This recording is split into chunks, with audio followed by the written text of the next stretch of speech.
Welcome, ladies and gents. It's that time where I go through and rate each and every one of the drivers and how they got on over the whole weekend at the Austrian Grand Prix, and my predictions review, which have actually turned out pretty good this time round.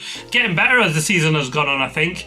Let's start, as always, with the race winner, Lando Norris, with a perfect weekend for him, bouncing back after that Canada heartbreak.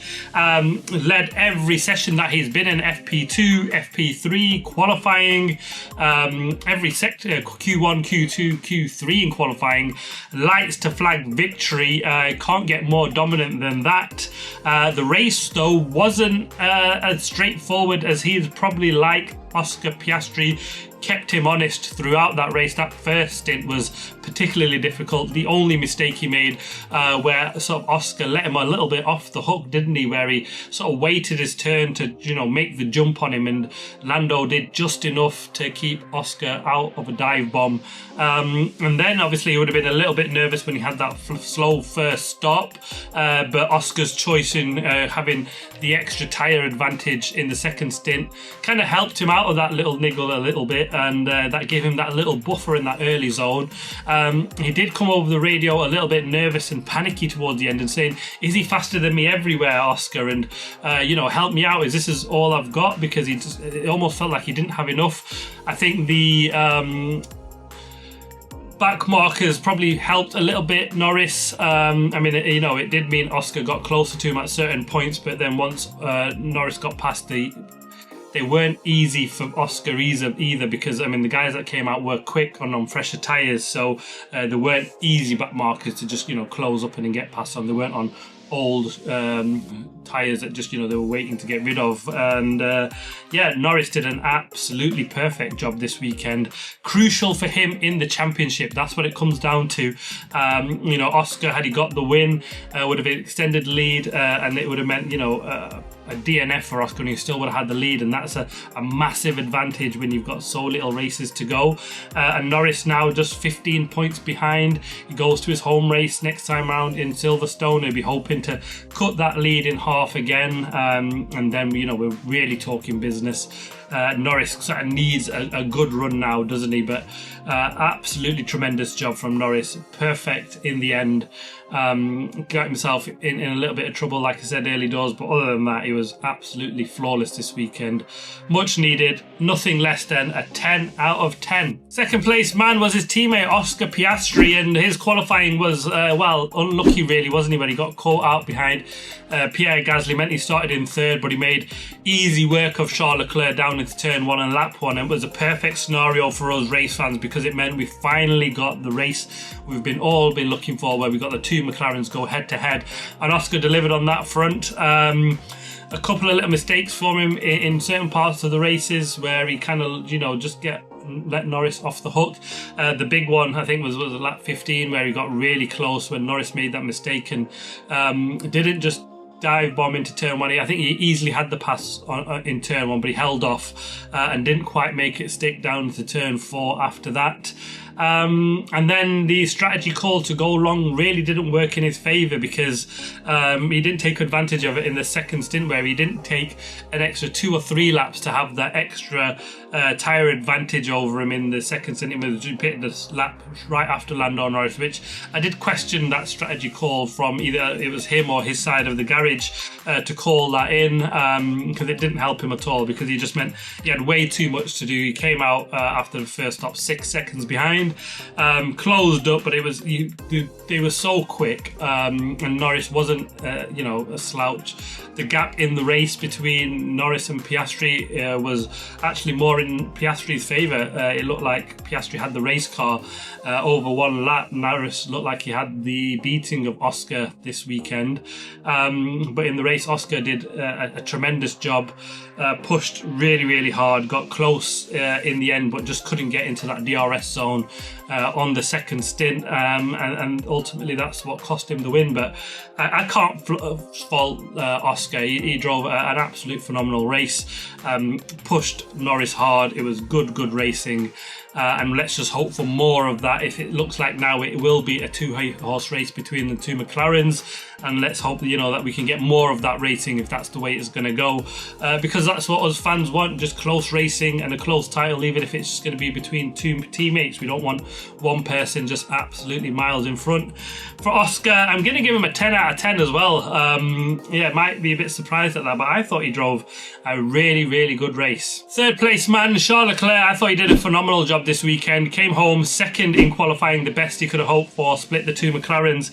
It was always going to be a tall order to keep the McLarens behind him. They look so fast around this circuit. I mean, the gap of half a second in qualifying was telling that it was going to be a tough job for Leclerc, and it was looking like he'd be more looking behind him, but he drove a pretty comfortable race. He finished 20 seconds behind Piastri. He had an 8 or 9 second gap to Lewis Hamilton, and yeah, they were still comfortably slower than the McLarens, but much faster than the Mercedes behind him. We didn't see any sort of, obviously the Verstappen threat went early doors in turn 1, and then from there it was a comfortable podium for Charles Leclerc. I'm going to give him an 8 out of 10 because I thought the qualifying was brilliant, and you know, if the car is where it is, there's nothing more he could do on that front. Lewis Hamilton, like his teammate, qualified in 4th, finished in 4th. He had a great battle with George Russell, didn't get the best starts early doors, but that move around the outside of Russell was absolutely phenomenal. He's still got that racing craft, Lewis Hamilton.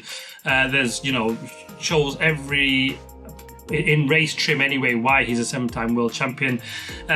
Still not quite there in the qualifying pace, but if you can qualify reasonably well in the races, you know, we know that there's always that opportunity there.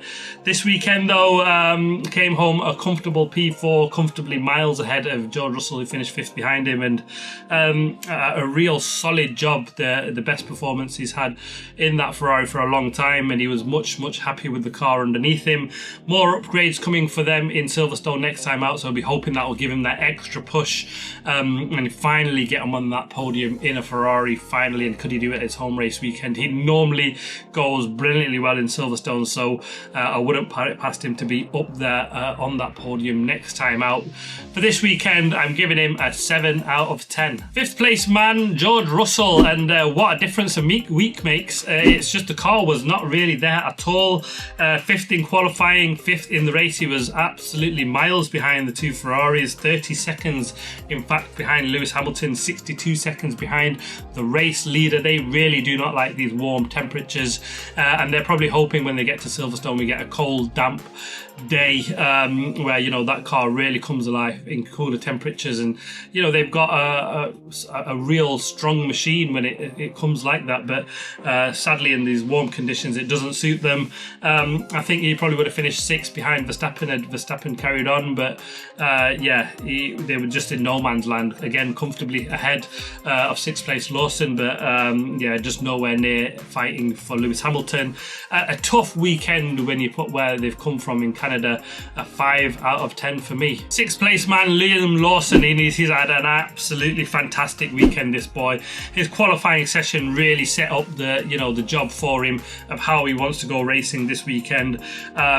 Qualified in 6th, finished in 6th in the end, and the strategy call, although a little bit questionable at times when they went for that one stop, went really long in that first stint, but they showed good pace because he managed to get up into 6th place again after the early drama, and then yeah, got the stop. And when they pitted, it was like he was just ahead of Fernando Alonso, and you thought, could he hold on from Alonso?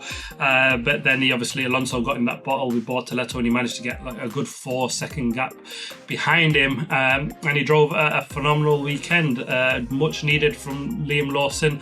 He's had a downer of a season so far. It's not gone the way he's wanted, but this is a massive improvement, a good shot of the arm, a big boost for him to carry on into the rest of the season. He's finally beaten his teammate Isaac Hadjar, who's come off the back of a couple of bad runs, and Liam Lawson much needed, and hopefully that'll give him the big boost he needs to go on and compete further like we know he can. He's a brilliant driver, just needs to get that mojo back in his and that jump in his step, and yeah, we'll see him more in these positions going forward. I hope a 9 out of 10 for me for this weekend. Seventh place man, the evergreen Fernando Alonso, started in 11th, got himself up into 7th place in the end. An absolutely brilliant job. He was, again, like Liam Lawson, running up in 6th place with that one-stop strategy. Looked like a brilliant job from him. Came out of that first stop, like right behind Liam Lawson, and it looked like he'd be able to pass him and get 6th in the end. It wasn't to be. He was looking in his mirrors because Gabi Bortoleto in that Sauber, which looked brilliant this weekend, especially in his hands, looked like he'd be in a battle to keep him behind, and especially with Gabi with the much fresher tyres. Fernando Alonso defended like the lion that we know he is and why we love him. An absolutely tremendous job. Held on for some solid points this weekend after a not so great qualifying session. You can be more than happy with that. A brilliant job from Fernando. Nothing less than we expect from this absolute true great of a driver. I absolutely love Fernando, and he's showing again why he's so good and why Aston Martin should really be eager to keep on his services, because the guy in the other car is doing a shocking job and has done for most of the last couple of years, hasn't he? A 9 out of 10 for me for Fernando Alonso. 8th place man, Gabi Bortoleto, and he's had an absolutely tremendous weekend. Qualified in 8th, his career best. Finished in 8th, a career best. A great move on Pierre Gasly, beautiful, got him up into P5 after a brilliant start. And then there's some questionable strategy calls from the Sauber of when he came out on fresher tyres, why they just didn't let him pass Nico Hülkenberg and go after the guys in front. That difference there of time loss of at least a couple of seconds for him might have meant the difference of him being ahead of Alonso, and had he got ahead of Alonso, I think he'd been right on the gearbox of Liam Lawson. He should have really finished 6th, but I don't think the strategy call from the team really helped him in that. 6th would have been absolutely phenomenal, well deserved, but I think the team call on that really cost him. But he can be happy with 8th. He was happy with 8th, his first points of his career, and absolutely tremendous job. He beats his teammate, a comfortable weekend for him, much faster than his teammate, and he drove fantastically well. Finally he's come to the party where we've seen Nico Hülkenberg in that car getting all the praise, and we've been questioning where Gabi's been for much of the season, and really this is a weekend where he's absolutely shone and shown what he's made of. A fantastic job. A 9 out of 10 for me for this weekend. 9th place finisher Nico Hülkenberg started last, made up 11 places to finish 9th. Obviously helps with the 4 DNFs all ahead of him, but he did a really good job. He was up P7 at 1.3 seconds behind Gabi, considering where he started. An absolutely great job. Really good racing. To make up 11 places is no mean feat, and yeah, really good pace. This Sauber has come on really strong after these upgrades, and both of them double points finish, one behind each other. 8th and 9th is an absolutely tremendous job from the team. I mean, they were the laughing stock early doors where they're struggling with the wheel nuts, and the car was absolutely nowhere, comfortably last, and now they're handsomely fighting for some big points, and we're disappointed with Gabi finishing 8th and Hülkenberg 9th. I mean, they could look that they could have been ahead of the two guys ahead of them, but yeah, a brilliant job from Nico Hülkenberg. He's got the experience and we know why he's there. I'm giving him an 8 out of 10. 10th place man, Esti Besti Ocon, finishes in 10th, the last of the points finisher. Another one, started in 17th, but he had a tremendous race. Beats his teammate who started 2 places up ahead of him. Showed really good race pace, did the Haas. In qualifying, they over 1 lap, they were absolutely nowhere. Crucial passes when he needed them on Behrman, and then on Gasly as well, and then finished a brilliant, nicked the point in the end. It didn't look like it would be on at all, and that Haas came good in the race in the hot conditions. That car came alive, and that's normally where they've struggled, so they can be really happy with the weekend in that car. It's up and down, isn't it? You just don't know where it is, and now it seems to be up and down between qualifying and race day. So they'll be hoping it races as well as it does in more of the races coming forward. They just need to get that 1 lap pace out of it on again then starting way back, didn't even get out of Q1. He needs to stop doing that to give himself a better chance of picking up more points when they're on. But from 17th to 10, he'll be very, very happy with that. I'm giving him an 8 out of 10. 11th place man, Ollie Berman, he follows home his teammate, started in 15th, and he had a good race actually. He was up at one point, he was up into P9, and he'll be just gutted he's missed out on points in the end.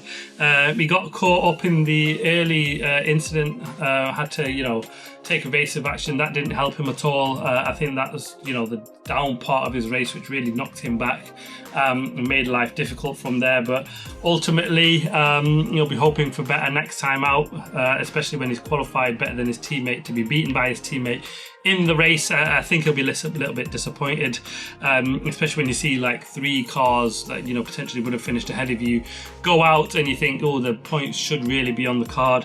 A solid weekend, but he'll be disappointed. A 7 out of 10 for me. 12th place finisher Isaac Hadjar started in 13th, finished in 12th in the end. It was always going to be a difficult one actually for him, but I think again when he's seen cars ahead go out, again like Liam Lawson, who drove brilliant well, the car was there for him, but Isaac just didn't get to grips with this circuit at all this weekend.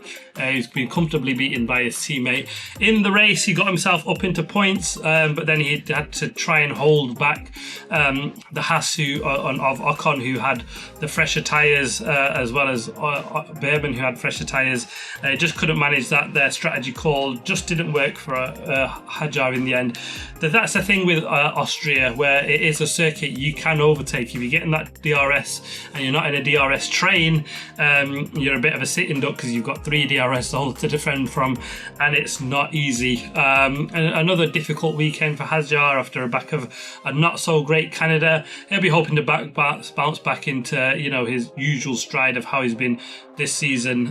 He's been phenomenal, and no doubt he's always going to have this small blip, and he'll be hoping it remains a small blip and he can get back to his usual ways of picking up solid points.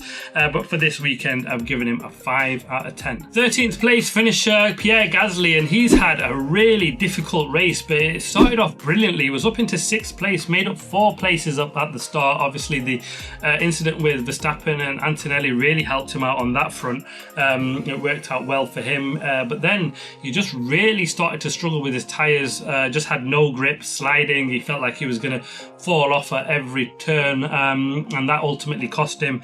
Just fell backwards throughout the race, and then really struggled. Strategy calls, could they have been better? Could the team have done anything to help him, to get rid of the old tyres and put some better tyres on for him? Or was it just the car was just too hard on its tyres here in this specific circuit, and there was, if it was chewing up tyres too fast, you can't do 3-4 stops, for example. You're going to finish probably worse than where they did. So a difficult weekend, especially the race, considering where he was in the race. He'll be disappointed because it looked like potentially could have held on for a point. Wasn't to be in the end. A difficult weekend. I've given him a 4 out of 10. 14th place man Lance Stroll started in 16th, finished 14th in the end. He just, like he didn't exist in this race, did he at all? He was just a sitting duck for the Saubers, and the Haas just sort of shown the door and went past him pretty easily. Didn't seem to put too much of a fight. He'd never really had any pace at any point this weekend, and a stark contrast to his teammate Fernando Alonso, who's just taking everything out of that car and managed to hold on for some really good points. But Stroll, on the other hand, not seeing any of the early season promise. It seems to be withering away, and he seems to be withering away again, which is a little bit sad because there was points of where he could sort of prove everybody wrong, that he is a solid driver. But again, we've seen the Lance Stroll of old. Again, a difficult weekend. I've given him a 4 out of 10. Franco Colapinto, difficult one to judge from him. Qualified in 14th, finished 15th in the end. I mean, he's only got one more race of his 5 races, so we'll see what happens with him after Silverstone. Has he shown enough? Let me know your thoughts on that one. He had a nice move on Ollie Berman on the safety car restart. He was live, and really good job there. But from there onwards, he was just struggling. I think, like his teammate, I think they were hard on their tyres. And then he got that 5-second penalty for nearly taking out Oscar Piastri. Oscar would have been like hand in mouth, wouldn't he, thinking, geez, I mean, that would have been a massive dent in his championship had he been taken out there and Norris gone on to win. So yeah, just made it even harder for Franco. Yeah, hard to judge. Has he done enough to retain this seat this weekend in this race though? I've given him a 4 out of 10. I just thought he struggled. Nothing really. He's not had that moment or shone like we've seen in the Williams, not had that raw pace moment just yet. Let's hope he can do it next time out in Silverstone. And then finally, the last of the finishers, Yuki Tsunoda. Yeah, made his way up into 10th at one point in this race, and you thought, you know, solid points finish would be absolutely tremendous from Yuki after a shocking, horrible qualifying session. And then he had that incident with Franco Colapinto, which was, yeah, inevitable. That corner, turn 6, looks so deceiving once you're on the inside, and it's so enticing for drivers to take that move. I mean, we've seen so many drivers hit there. Lewis Hamilton taking out Alex Albon in the Red Bull all them years ago. Happens so often in that corner. And Yuki went for a move that really wasn't there. He got 10-second penalty for Colapinto on that one. He finished way down, 30 seconds behind, obviously 10 of them seconds for that penalty, but still 20 seconds behind Colapinto in the end. A real struggle of a weekend. He's been absolutely nowhere. Yuki qualified in 18th, finished in 16th, and it's actually really sad to see because he was dominating his teammate Hadjar in that Racing Bulls when he was in that seat, and he just seemed to have come here and lost all confidence in this car, which just seems an absolutely dog of a drive, and it just seems so tailored to Max Verstappen that nobody else has that sort of very unique driving style of Max, and anybody else in this second seat really struggles. We've seen, you know, Perez was doing stuff like this last year, and Lawson got 2 races. Who to say he would have been any better or worse? He struggled as much as we're seeing Yuki struggle, and it's just really sad to see. Let's hope he can do better next time out, but I've given him a 2 out of 10. On to the DNFs. Well, we've got a DNS. Carlos Sainz didn't even get to do 1 lap. It was a horrible weekend for him anyway. I mean, he qualified in 19th. Yeah, couldn't get off the line, and we had that was it Johnny Hayes moment where he finally, as the grid were coming around to form on the grid, he got going, and we had, you know, the fresh warm tyres for the start. If you watch the F1 movie, you'll know the reference on that. But then obviously got to the pits, rear brake set alight, and it probably burnt too many wires, and they just had to call it quits on that. Yeah, really disappointing. Didn't get to turn a wheel on that one. And then we got no rating for him really, and then we've got Max Verstappen and Kimi Antonelli, turn 1, lap 1, both taken out. Again, no ratings for the pair of them. A difficult one. Kimi Antonelli will take a 3-place grid penalty into Silverstone for that incident. I guess, yeah, can't really argue with that one. I know he locked a rear brake, and he's, you know, that was it was a massive mistake from Antonelli. Apologise to Max, no consolation for Max on that one though. And Alex Albon, he'll be the most disappointed because by lap 17 he was in 6th place and looking like he was absolutely flying, and it looked like good points were possible, and he's had a DNF in the end, lap 17 retirement. No rating, didn't even get to close to half race distance, which is really difficult. A tough weekend, double DNF for the Williams boys. It's kind of just gone downhill a little bit here, hasn't it? James Vowles signed a new long-term contract with the team, and they just hope to get things back on track where they were looking so positive, and the car's been looking really good. Just not really happened for them at the moment, and they'll be hoping that they can pull something off in Silverstone next time around. On to my predictions, and it's been much better. I thought Lando Norris would take the win. He did. Had Max Verstappen to come in second. We never got the opportunity for that, but it was a brilliant 1-2 for McLaren with Piastri in second. I predicted Charles Leclerc for the podium in 3rd place, and he's come good. I thought it'd be a good weekend for the Ferraris, and it absolutely was. A 3rd and 4th is tremendous from them. I thought it'd be a bad weekend for the Mercedes. 5th and 30 seconds off Lewis Hamilton. Yes, I'm going to take that one. One of the best predictions I've had for an absolute age. Just one wrong. yeah, there we have it. That's the Australian Grand Prix done. What a race we had. Finally, we got the two McLarens racing. Let's hope for more of that when we get to Silverstone, and potentially one or two other drivers thrown in for some, exciting wins will make this championship absolutely phenomenal. But the two McLaren boys looked something from another planet, didn't they, this weekend? Absolutely flying, comfortably the fastest car by a country mile. And the two Ferraris back up at the front. Let's see what happens next time out. We go straight to Silverstone, right next weekend. An absolutely brilliant Grand Prix, this one. Always. I can't wait for the action to get going. Thanks for watching. Please like, subscribe, comment. As always, see you in the next one. And we start with the race winner, as always. Oscar Piastri didn't win. It was Lando Norris. Fuck's sake.